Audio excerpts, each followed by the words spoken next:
Gonyede mandinoswera ndichiona kuti nyaya dziri kufamba sei. Ndasvikirawo Dhafu naSenzeni vachinyeya gonyeti. Ini semunhu wemakuhwa ndabva ndaremerwa ndikabva ndatirega ndiuya nazvo panapa wazukuru wangu muzive kuti zvii zviri kuitika kuna Izaboom. Nyaya yacho haisi kuzopera zvakanaka pakati paDhafu na Gonyeti.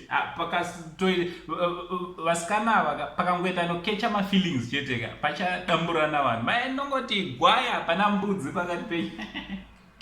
So chitera kana ukasati wasubscribe paSaindi TV mukana uchiripo wekusubscribe woisa notification bell kuti pega patina uploada mavideos you will be notified. Also hande tino like our Facebook page rakanzi Saindi TV, Instagram account ndokumbura ku Instagram hande tingono followers kuru ndozvinoita kuti basa riende mberi. Chitoti makadini maswera sei manheru mangwanani kwese kwamuri vazukuru vasekuru Saindi. Kana uri munyowani panapa welcome to the channel. And thank you very much for joining the family. And so chiterera ndasvikirawo Senzeni Dhafu akabatira imbwa yake kambwa kake kachikorobo.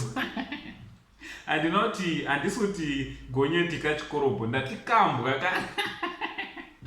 kambwa kaDhafu kanenge kachikorobo kaanhonga. So kambwa aka Senzeni azobvunza kuti imbwa yako iyi kakashata ibreed ripi, zvikanzi meno ikoko ndango kanhonga, zvikanzi alright inonzi ane imbwa yako, zvikanzi inonzi Gonyeti. Saka Dhafu ane imbwa inonzi Gonyeti.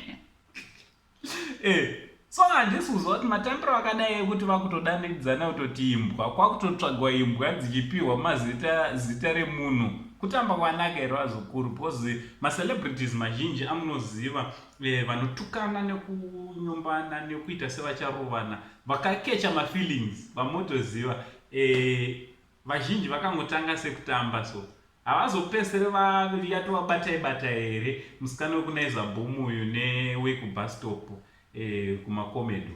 Amen. Imi ndimunozwa vazukuru.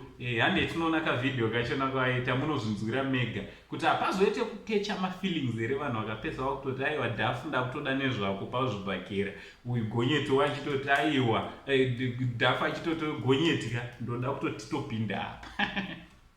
Abeno ini ndinongotora nyaya ndoya nadzo kuti tinge tiri tinowana chekutandira nacho vazukuru. Ngataura nomacomments kuti hamufungere kuti vasikana vachakecha mafeelings vakasazototaura vese zvachese.